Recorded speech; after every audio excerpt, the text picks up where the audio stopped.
So today, we're going to dive into something really fascinating: the unique psychology of people who grew up feeling like they were, never the first choice.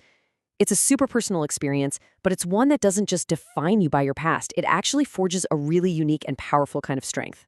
I mean, that question kind of cuts right to the bone, doesn't it? That feeling of being the backup friend, the second choice sibling, the one who gets the call only after someone else couldn't make it. It's a quiet thing, often totally invisible to everyone else, but man, it shapes you in profound ways. And that's really what it all boils down to. It's not about some big, loud rejection. It's more like this subtle, constant whisper in the back of your mind that you're conditional, that your spot in someone's life isn't really guaranteed. And when that feeling starts early, it just becomes part of the air you breathe. Okay, so how do these early experiences actually build the person we've become?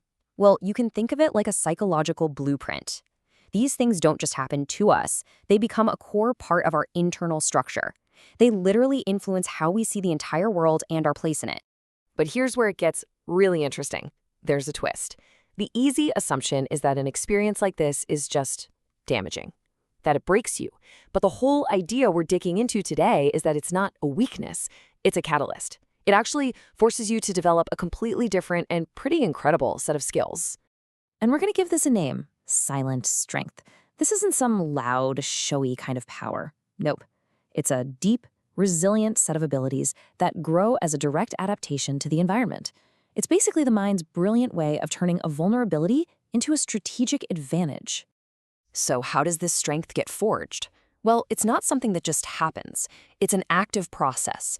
Like a blacksmith forging steel and fire, these tough emotional environments end up shaping something incredibly strong and resilient out of what seems like really difficult material. This right here, this just lays it out perfectly. It shows you the direct line from cause to effect. I mean, look at this. The constant feeling of being replaceable, that creates this deep, profound understanding of what real commitment means, which leads to being fiercely loyal, always being overlooked. It forces you to become a master observer, to develop this incredible hyper-awareness. And emotional neglect, well, that builds an amazing capacity to withstand hardship. You end up with ridiculously high emotional endurance. And let's be clear, these aren't just coping mechanisms, they are genuine superpowers.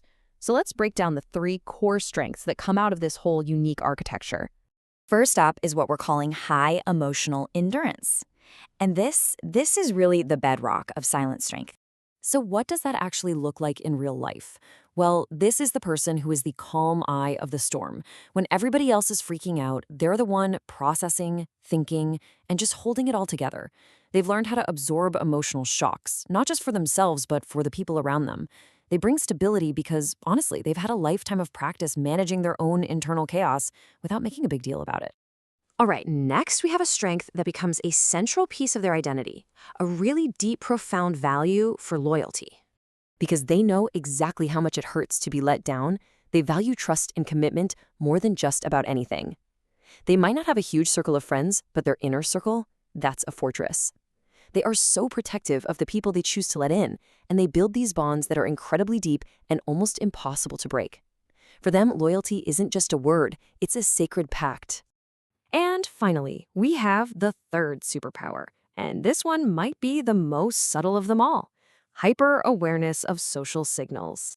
This is a skill that's been honed over years and years of needing to read the room just to feel safe and like you belong. These are the people who can walk into a party and instantly feel the emotional temperature. They hear the words that people aren't saying. It gives them this powerful intuition about what people really mean, and it lets them navigate tricky social situations with a kind of precision that most of us completely miss.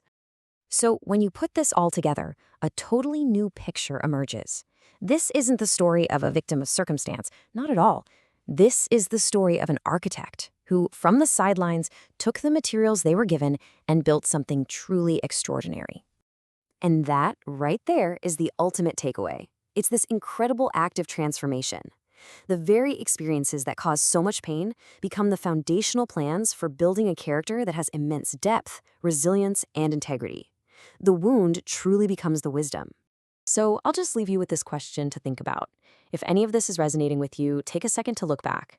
But don't look at what you didn't have. Look at what you were forced to build in its place. What amazing silent strengths have you architected from your own experiences on the sidelines?